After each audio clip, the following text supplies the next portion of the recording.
নমস্কাৰ, মই হিতেন বৰ্মন। প্ৰথমবাৰৰ বাবে মই মোৰ এটি নিজৰ কবিতা পাঠ কৰিবলৈ ওলাইছোঁ। আশা কৰোঁ আপোনালোকে আদৰি ল'ব। কবিতাটি ভাল পালে লাইক, কমেণ্ট, শ্বেয়াৰ আৰু লগতে চেনেলটি ছাবস্ক্ৰাইব কৰিবলৈ নাপাহৰিব। কবিতাৰ শিৰোনাম: বকুলতল বাস্তৱেজত এদিন এজাক আবতৰীয়া বৰষুণ।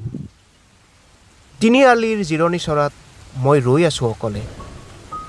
অফিচ শেষ কৰি ঘৰমুৱা হোৱাৰ হেঁপাহেৰে এনেতে আহি ওলালাহি তুমি, স্মৃতিৰ কোনোবা অজান দিগন্তৰ পৰা যেন নামি। বৰষুণৰ টোপালে আধা তিয়াই নিলে তোমাক, তিতি জুপুৰীয়া হ'ল তোমাৰ সেই কোমল চুলিতাৰি। বৰষুণে ধুই লৈ গ'ল তোমাৰ মেকআপৰ আস্তৰণ, তথাপি তোমাৰ চকুহালত আছিল এক অদ্ভুত আকৰ্ষণ। মই কেৰাহীকৈ চাইছোঁ, তুমিও চাইছা মাজে মাজে। চিনাকি যেন লাগিছে, কিন্তু সাহসকণে গতাব পৰা নাই। বুকুখন কঁপিছে জানা মোৰ, কিবা এক নজনা ধপধপনি। তোমাৰ দুচকুত দেখিলোঁ কিবা এক অজান দুশ্চিন্তাৰ কঁপনি।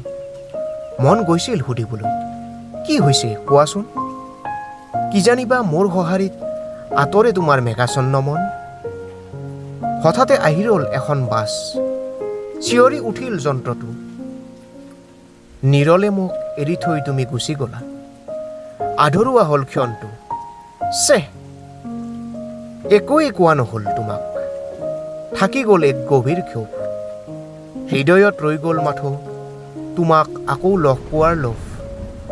আশা কৰোঁ আকৌ এদিন বকুলতলৰ বাস্তৱেজত আমাৰ মিলন হ'ব, সেই একেই আবতৰীয়া বৰষুণত, সেই একেই ক্ষণত। আধৰুৱা কথাখানি পূৰ্ণ হ'ব মোৰ আকুল মনত।